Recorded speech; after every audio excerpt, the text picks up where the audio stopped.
We're looking at a small assortment of 5 18th century American imprints, all in early and almost certainly original bindings.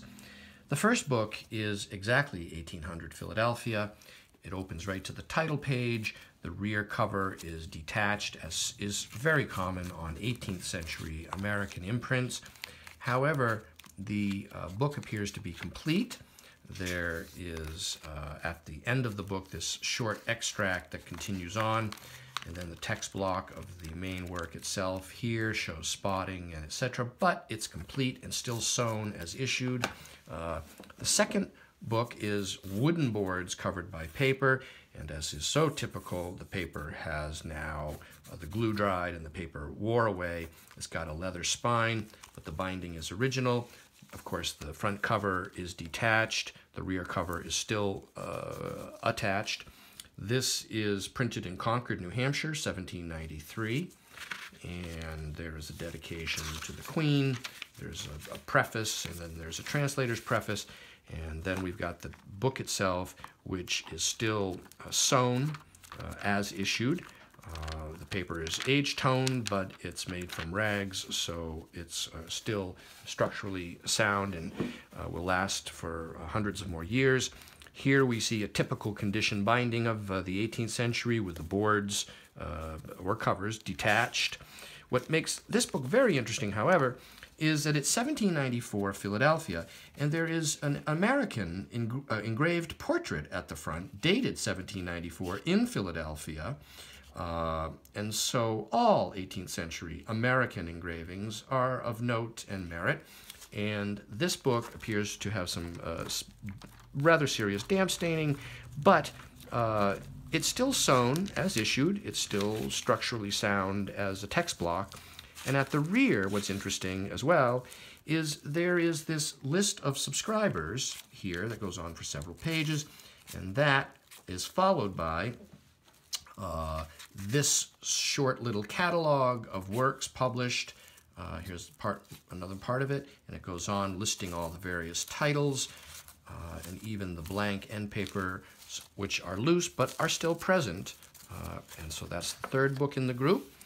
This book here, Adams' Travels, is very interesting indeed because it's not only structurally sound, but it's a collection of independent stories, which, if we look at the title page, it's volume 1 of 2. It's by the Reverend John Adams. But what's interesting is that it's intended for young people, so that it's basically a juvenile book. And Hosea, looks like Bartlett, has signed it at the top. And it's 1797. But the topics that are covered here, and each one is complete unto itself, is we see several relating to Iceland. And then we've got Europe, Copenhagen, Stockholm, St. Petersburg, and Russia. And then also here, Confucius and China, and Egypt, Mount Vesuvius, Mount Etna, referring to one of the eruptions here in August of 1779. And here's another reference to May of 1770. And it goes on. And then there's Turkish government, manners of Turkish ladies. And so, despite being an odd volume, the fact that it's an 18th century American imprint aimed at children, with all of the stories contained within it complete unto themselves, is still makes the book very interesting indeed. And the final book is a very nice binding of the 18th century tree calf, full leather. It is New Brunswick, 1795. It's got an 1817 owner's inscription here.